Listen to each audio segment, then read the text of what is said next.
আমগো পেটে লাত্তি কেন দিব ছাত্ররা? কেন দিব ছাত্ররা আমগো পেটে লাত্তি? এটা বুঝান। আমরা এখন কই যাবো? তারা তো মুরগি রান চাপাইতেছে না, তারা মুরগি রান চাপায় না, তারা এখন ভালো পজিশনে আছে।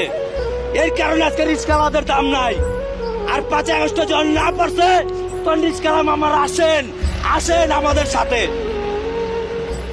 হ্যাঁ, আমাদের ছেলে বাড়ি পড়ানোর সামর্থ্য নাই। আজকে 600 টাকা দিয়ে আমি ঘর ভাড়া দিব না, নিজে খামু না, নিজের বাল বাচ্চারা মেধাবী বানামু না, নিজের বাল বাচ্চারা পড়ালেখা শিখামু?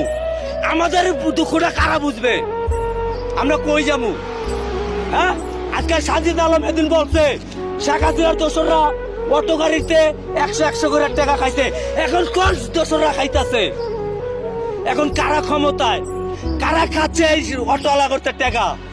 কারা যাইতাছে, কারা কারা নিতেছে? হ্যাঁ, এখন যদি তত্ত্বাবধায়ক থাকতে যদি এই দুর্নীতিবাদদেরকে না উৎখাত করতে পারে, কোন গভর্নমেন্ট সরকার আসলে দুর্নীতিবাদ উৎখাত করতে পারবে না। সকাল 6টা বাজে মামা নামছি, এখন কয়টা বাজে বেলা? মাত্র 600 টাকা কামাইছি। সকাল 6টা বাজে আমি নামছি মামা, 3টা রুটি খাইছি, খাইয়া এখনো পর্যন্ত আসছি মামা। কেন এখানে আমি 600 টাকা মারছি মামা? এখন যদি আমি ভাত খাইবার যাই তাহলে নিম্ন 80 টাকা নাই, 70 টাকা নাই মামা। তা আমি চিন্তা কেন করছি আমি পেটে পাথর বাইন্দা এই 70টা টাকা আমার ঘরে নেওয়ার জন্য? কিন্তু না খেলে তো আপনি মরে যাবেন। কি কি করবো মামা? এখন না খাইতে পারলে তো মরে যাবো মামা, কিন্তু আমার থেকে এখন বাচ্চাদের টান বেশি মামা।